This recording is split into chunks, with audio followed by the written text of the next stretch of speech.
rounding out the top 6.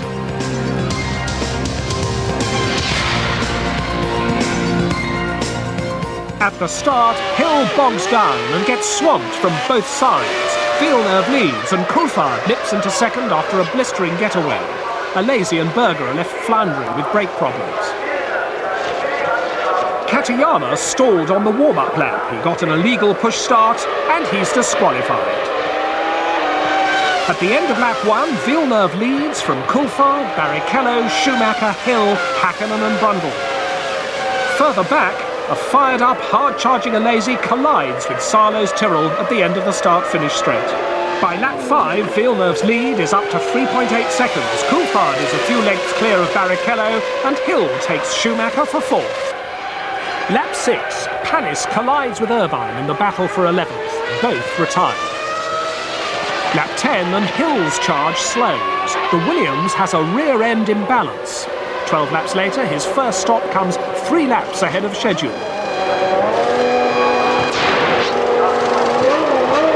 A 21-second stop allows Patrick Head the chance to check the rear end of the Williams before giving the all-clear.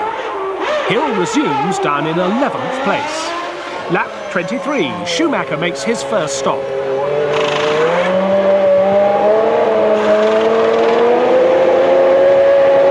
It's 7.7 seconds and drops into 5th. Lap 24, Barrichello and Coulthard stop.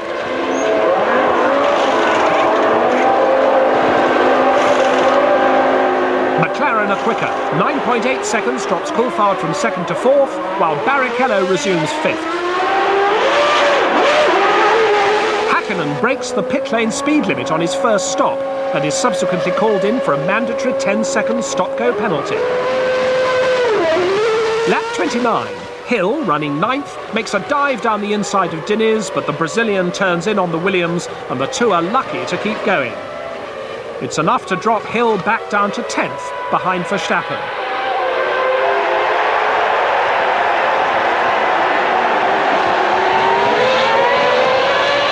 Lap 36. Schumacher is just 1 second behind Villeneuve, with Coulthard 3rd, Barrichello 4th, Frentzen 5th, Hakkinen 6th, Brundle 7th, and Hill now up to 8th.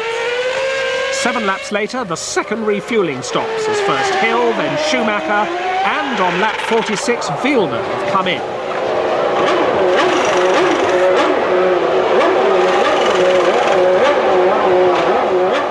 .3 seconds.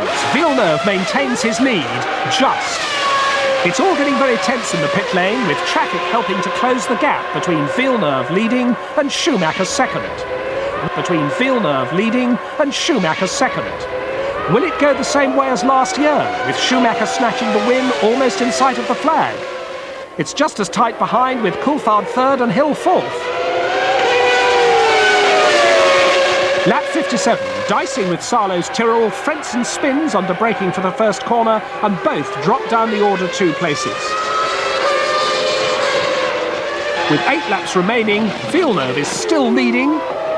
Schumacher is pushing for a win from second place.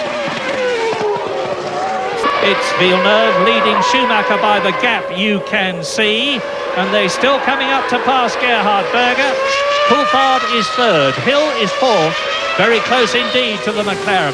5th is Barrichello, 6th is Brundle, so the two Jordans are still in the points, as are both the Williams, the Ferrari of Schumacher, the McLaren of Coulthard. 7th is Johnny Herbert, 8th is Hakkinen, 9th is Sarlo, 10th is Gerhard Berger, who looks as though he may well be lapped. Now, Gerhard Berger's lap time, 1 minute 23, is about 0.8 of a second slower than that of Jacques Villeneuve. So, as you watch Ukyo Katayama, who is 14th and a lap down, there is Berger. Now, there's the battle for the lead. Really, the tenths of a second are irrelevant here. You can see exactly what the situation is. I remember years ago when I was talking about there being, say, half a second between the leader and the second place man, James Hunt would say to me, you can see what the difference is, you don't need to give the time, so I'm not doing so. And it's that close. Sarlo and Berger are 9th and 10th. And Montezemolo can sense a victory as he smiles at Niki Lauda and shakes his fist. He can sense that Schumacher can catch Villeneuve and get past the Canadian. I am not at all sure that that is the case. This is lap 61. Another fizzing race at the Nürburgring.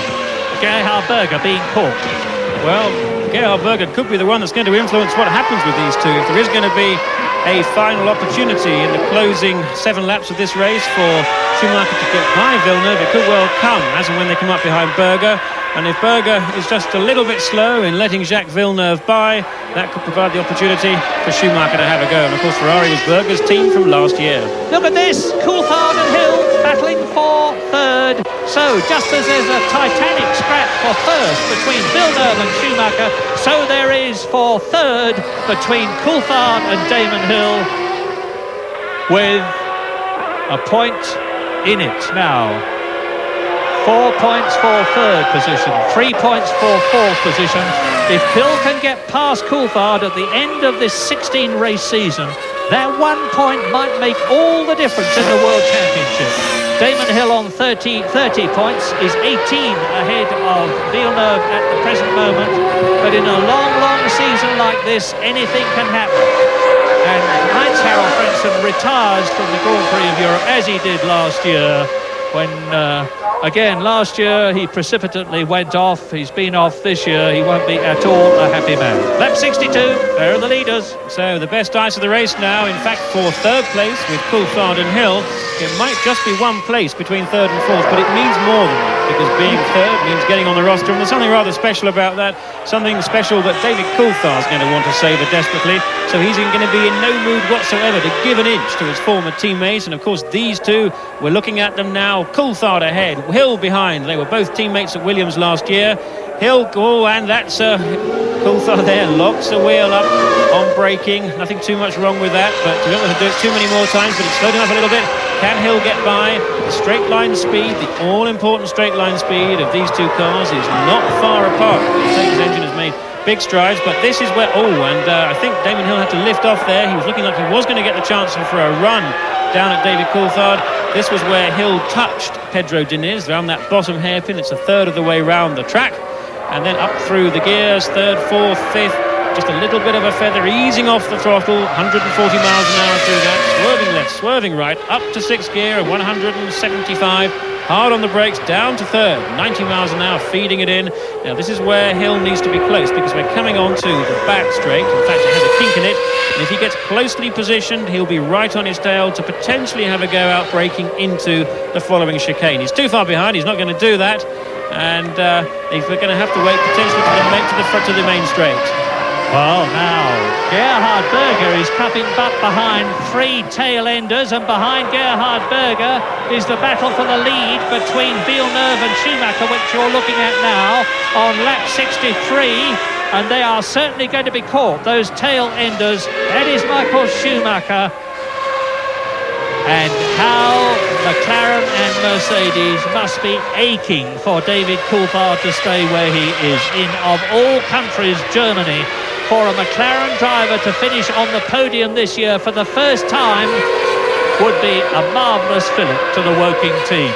Neither Häkkinen nor Coulthard have been on any of the 3 steps of the podium this year. Now, so look at Gerhard Berger. Well, you can't, because he's not in the picture of them. Now he is, and you can see 1, 2, 3 cars in front of him. I'll identify them for you in just a second. And as Villeneuve and Schumacher get closer and closer, coming through to complete their 63rd lap out of 67. Now, that's Rosset, that is Katayama. Behind Katayama is Salo. Berger goes through.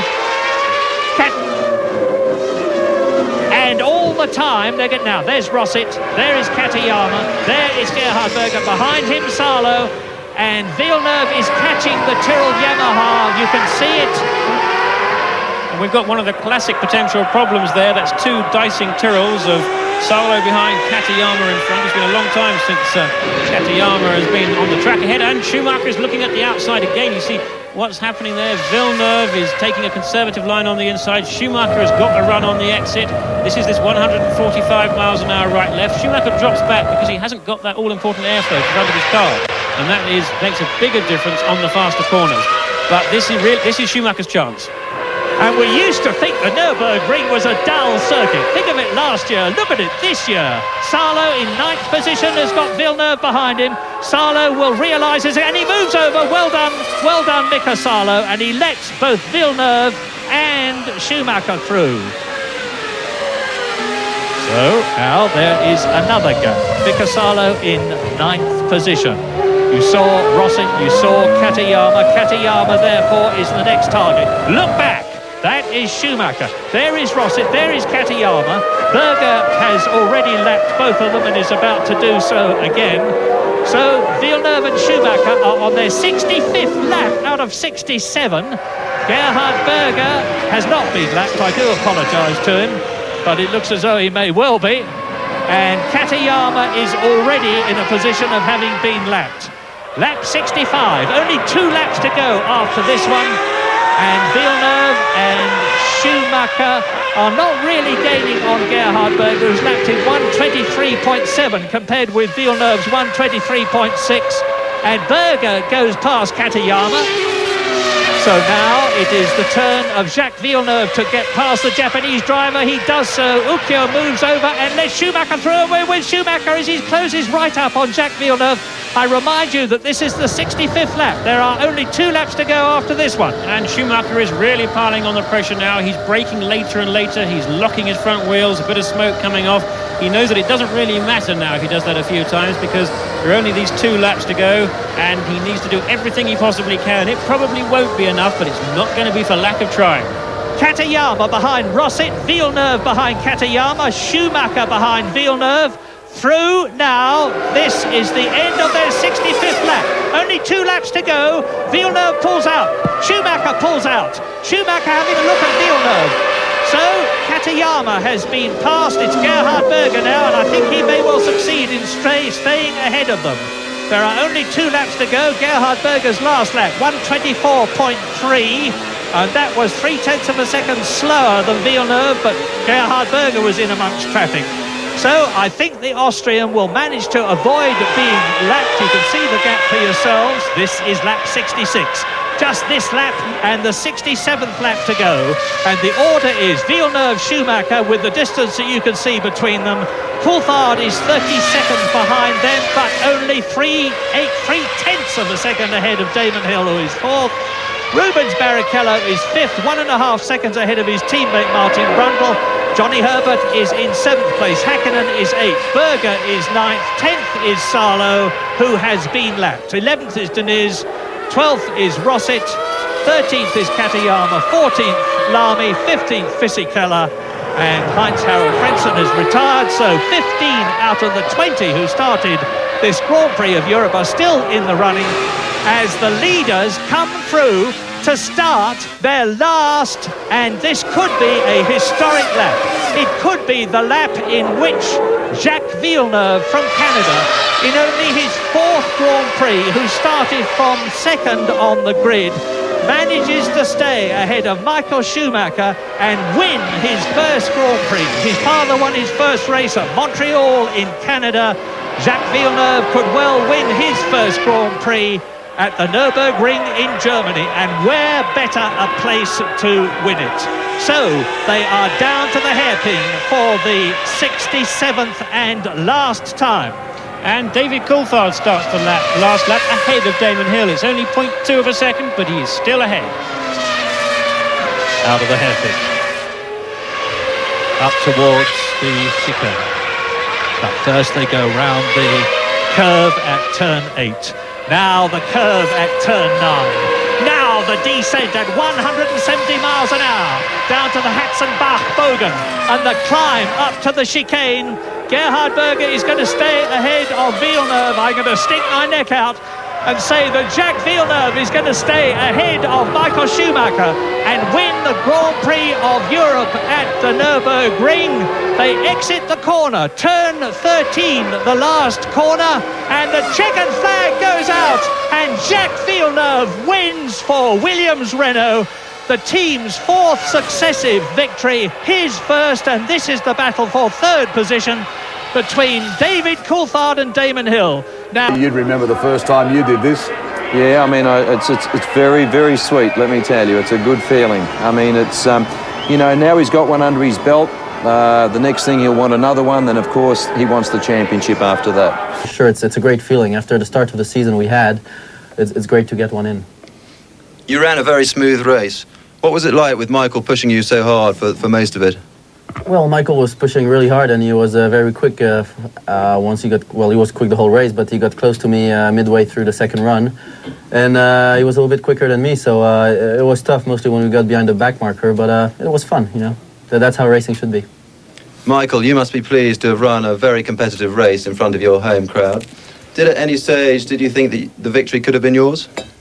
I was thinking the whole time about last year, because I thought there should be the situation coming now where I'm going to pass him and make the same. But obviously Jack has done a fantastic race without mistakes, and there was just no way for me to pass him, plus just the edge on the top speed, and there was no way for me to pass him anywhere. Villeneuve is still leading. Schumacher is pushing for a win from second place. Further back, Coulthard still hangs on to third, Hill is fourth. Lap 62, 6 to go. 5 to go. Lap 64, 4 to go. 3 to go. Lap 66, Coulthard and Hill, 1 to go. Villeneuve hangs on and wins by 7/10 of a second. Half a minute further back, it's Coulthard who hangs on to third from Hill and the two Jordans of Barrichello and Brundle. Minister of Traffic. You know, this is one race. It feels great, but you know, as of tomorrow, it will be far away because we'll have to think about the next race. But for sure, it's a great feeling. After the start of the season we had, it's great to get one in. Jordan Grand Prix are in the ascendancy, with Eddie Jordan unable to hide his relief at having landed a major new sponsor in Benson.